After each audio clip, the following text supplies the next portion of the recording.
ကိုပန်းရဲ့ Improve Your Life by Radio Audio Channel လေးကနေပြီးတော့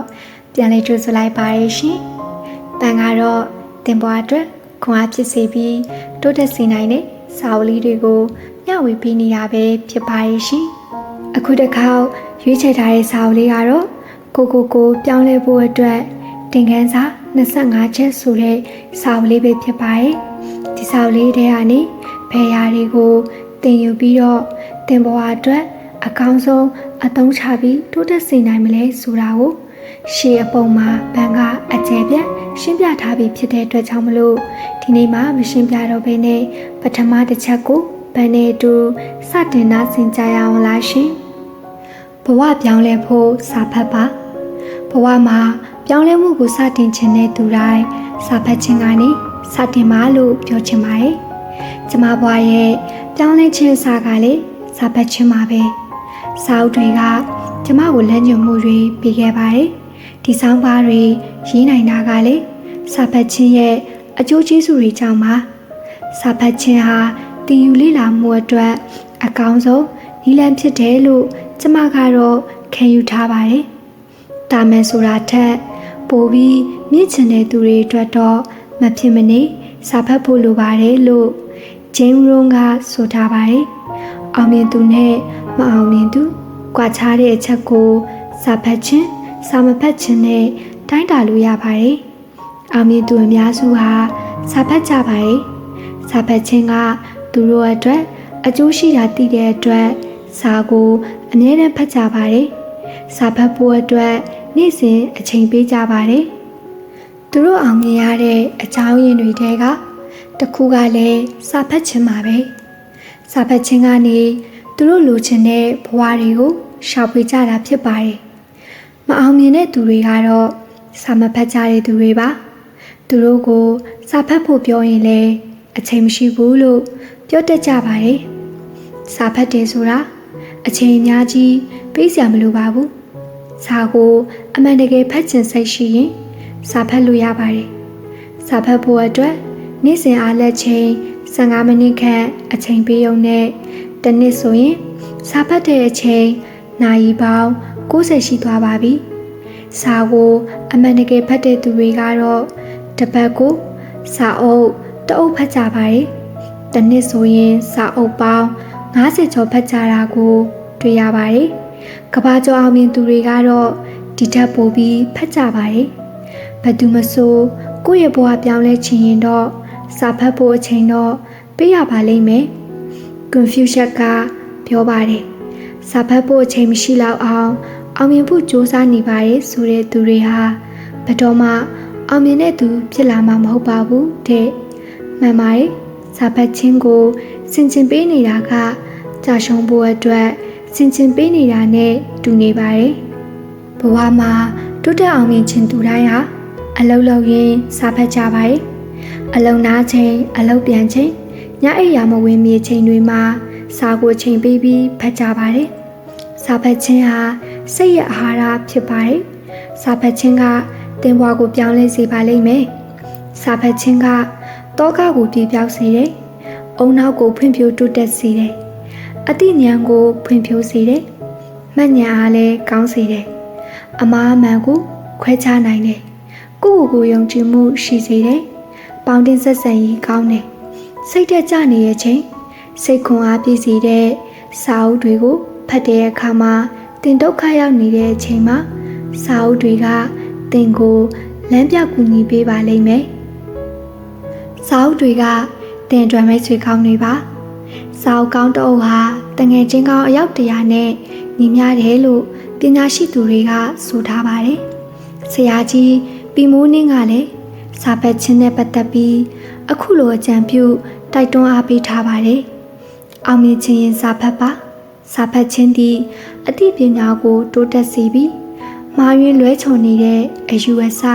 အစွဲလမ်းများကိုပျောက်ပြက်စေတယ်။စိတ်ကူးကောင်းအတွေးကောင်းတွေလည်းထွက်လာတယ်လို့ပြောထားပါတယ်။ဒါကြောင့်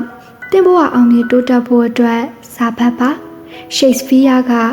စာမဖတ်တဲ့နေ့ကိုအဓိပ္ပာယ်မဲ့တဲ့နေ့လို့ဆိုနိုင်ပါတယ်တဲ့။လူငယ်တို့နေ့စဉ်စာဖတ်ကြပါ။စာဖတ်ခြင်းကြောင့် အကျိုးကျေးဇူးတွေအများကြီးရလာပါလိမ့်မယ်ဒီတော့စာဖတ်ခြင်းကြောင့်သင်ဘဝမှာဘာတွေပြောင်းလဲလာမလဲဆိုတာကိုဖော်ပြပေးလိုက်ပါတယ်စာဖတ်ခြင်းကြောင့်ဘဝမှာပြောင်းလဲလာမယ့်အချက်9ချက်1သူများထက်ရှေ့ရောက်ပါလိမ့်မယ်စာဖတ်တဲ့သူဟာတခြားသူတွေထက်ရှေ့ရောက်ပါတယ်စာဖတ်သူဟာသူ့ဘဝကိုသူကိုယ်တိုင်ထိန်းချောင်းနိုင်ပါတယ်စာဖတ်သူကကိုယ့်ကိုယ်ကိုဥဆောင်နိုင်တယ်လို့အခြားသူတွေကိုလည်းဥဆောင်နိုင်ပါတယ်ဒါကြောင့်သူများတဲ့ရှေ့ရောက်ခြင်းစာဖတ်ပါနှစ်စကားပြောကောင်းလာမယ်စာဖတ်တဲ့သူနဲ့မဖတ်တဲ့သူစကားပြောတဲ့အခါကွာခြားပါတယ်စကားလုံးအတော်အနော်လေယူလေသိမ်းပြောတဲ့အကြောင်းအရာအလုံးမတူကြပါဘူးစာဖတ်တဲ့သူကစကားပြောရင်ဥတီချက်ရှိပါတယ်စကားပြောတဲ့အခါတစ်ဖက်သားစိတ်ဝင်စားအောင်ပြောတတ်ပါတယ်စာဖတ်တဲ့သူတွေကစကားပြောကောင်းရုံနဲ့မဟုတ်ပဲနားထောင်ကောင်းသူများလည်းဖြစ်ကြပါတယ်ဒါကြောင့်စကားပြောကောင်းသူဖြစ်ခြင်းစာဖတ်ပါမိမိကိုယ်ကိုယုံကြည်မှုရှိလာမယ်စာဖတ်ခြင်းကမိမိကိုယ်ကိုယုံကြည်မှုရှိစေပါတယ်ကိုယ့်ကိုယ်ယုံကြည်မှုမရှိတဲ့သူဟာစာမဖတ်တဲ့သူပါစာဖတ်ခြင်းကဘဝရဲ့တည်ရမြင်ဘ ഹു တုတများစွာရရှိတဲ့အတွက်ကိုယ့်ကိုယ်ကိုတိမ်ငယ်စိတ်အားငယ်စိတ်တွေကိုပယ်ဖြောက်ပေးပြီးယုံကြည်မှုကိုတိုးစေပါတယ်ဒါကြောင့်မိမိကိုယ်ကိုယုံကြည်မှုရှိဖို့အတွက်စာဖတ်ပါ3ပညာဘ ഹു တုတတွေကိုတနေရာထဲမှာသင်ယူခွင့်ရပါတယ်စာဖတ်တဲ့အခါပညာရဲ့မျိုးစုံကိုတနေရာထဲမှာသင်ယူလေ့လာခွင့်ရပါတယ်အသိဉာဏ်ရှိစေပါတယ်ဘ ഹു တုတတိုးပွားစေပါတယ်ကိုသင်ယူခြင်းတဲ့ပညာရပ်တွေကိုသင်ယူလို့ရပါတယ်စာဖတ်ခြင်းကဘဝအတွက်သင်တတ်တဲ့ခြင်းပါသင်ခန်းစာမျိုးစုံကိုတနေရာထဲမှာသင်ယူလေ့လာခွင့်ရပါတယ်စာဖတ်ခြင်းကြောင့်ပညာဘ ഹു တုတကျွယ်ဝပြည့်စုံသူဖြစ်လာပါလိမ့်မယ်ဒါကြောင့်စာဖတ်ပါ4ပန်းနိုင်ကိုရှာတွေ့ပါလိမ့်မယ်ဘဝရဲ့ရည်မှန်းချက်ပန်းနိုင်ကိုရှာတွေ့ဖို့စာဖတ်ပါစာဖတ်ခြင်းက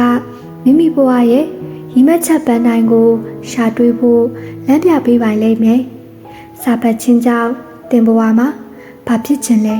ဘာလို့ခြင်းလဲဆိုတာသိလာပါလိမ့်မယ်ဘဝရဲ့ပန်းနိုင်ကိုရှာတွေ့ပါလိမ့်မယ်ဒါကြောင့်သင်ဘဝရဲ့ပန်းနိုင်ကိုရှာတွေ့ဖို့နဲ့ပန်းနိုင်ကိုရအောင်ယူနိုင်ဖို့အတွက်စာဖတ်ပါကျမဘဝရဲ့ပန်းနိုင်ကိုလည်းစာဖတ်ခြင်းကနေတွေ့ရှိခဲ့တာဖြစ်ပါတယ်ငါအတွေ့အမြင်ကောင်းတွေရရှိပါလိမ့်မယ်ဘဝရဲ့အသိအမြင်အတွေ့အခေါ်တွေကိုစာဖတ်ခြင်းကနေရရှိနိုင်ပါတယ်စာဖတ်တဲ့အခါစိတ်ကူးဉာဏ်ကိုဖွံ့ဖြိုးတိုးတက်စေပါတယ်အတွေ့အခေါ်ကောင်းတွေပေါ်ထွက်လာပါတယ်အတွေ့ကောင်းတွေကနေကောင်းတဲ့ဘဝတွေကိုဖန်တီးလာနိုင်ပါလိမ့်မယ်လူမှုဆက်ဆံရေးပိုကောင်းလာမယ်အတိအမြင်ဘ ഹു တုတကျွယ်ဝလာမယ်ဒါကြောင့်စာဖတ်ပါ6စိတ်တက်ကြွလာပါလိမ့်မယ်စိတ်အားငယ်နေတဲ့အချိန်မှာစာဖတ်ပါစိတ်အားတက်ကြွလာပါလိမ့်မယ်စာအုပ်တွေထဲမှာအောင်မြင်သူတွေကသူတို့ဘဝရဲ့ခက်ခဲတွေကိုကျော်လွှားနိုင်ခဲ့တာတွေအောင်မြင်ခဲ့တာတွေကိုအတူယူအားကြရင်တင်ကိုစိတ်တက်ကြွစေပါလိမ့်မယ်စိတ်ခွန်အားဖြစ်စေတဲ့စကားလုံးတွေကိုဖတ်ခွင့်ရတဲ့အတွက်စိတ်အားထက်သန်လာပါလိမ့်မယ်ဒါကြောင့်စိတ်ခွန်အားတိုးတက်ဖို့အတွက်စာဖတ်ပါခွန်လူရဝင်ပြီးလူတော်တိုးလာပါလိမ့်မယ်စာဖတ်တဲ့သူဟာလူရဝင်ပါတယ်လူရဝင်တဲ့လူတော်တိုးတယ်ဆိုတာလူတွေနဲ့ဆက်ဆံရေးအဆင်ပြေခြင်းအသင်းအဖွဲ့ကိုဥဆောင်နိုင်ခြင်းစကားပြောကောင်းခြင်းလူတွေရဲ့ယုံကြည်မှုလေးစားမှုကိုရရှိခြင်းလူတွေအပေါ်ဩဇာလွှမ်းမိုးနိုင်ခြင်းစတဲ့အရေးချင်းတွေရှိခြင်းပါဒါကြောင့်သင်ကလူအသိလူအမြင်ရှိပြီးလူတော်တိုးတဲ့သူတစ်ယောက်ဖြစ်ခြင်းရင်စာဖတ်ပါဒီနေ့တော့ကတော့ဒီလောက်ပါပဲရှင်နားဆင်ပေးကြတဲ့သူတိုင်းကိုပန်ကအထူးပဲကျေးဇူးတင်တယ်လို့ပန်ရဲ့ video audio လေးတွေကိုသဘောကျနေတဲ့တဲ့ဆိုရင် like and subscribe လေးတွေ like and follow လေးတွေလုပ်ပေးသွားဖို့ကိုလည်း ဘန်းကအထူးပဲမေတ္တာရက်ခံပါတယ်ရှင်ဆက်လက်ပြီးတော့လေကြံရှိနေသေးတဲ့အပိုင်းတွေကိုနားဆင်ပေးဖို့ရာဘန်းကအထူးပဲမေတ္တာရက်ခံပါတယ်ရှင်အားလုံးကိုကျေးဇူးတင်ပါတယ်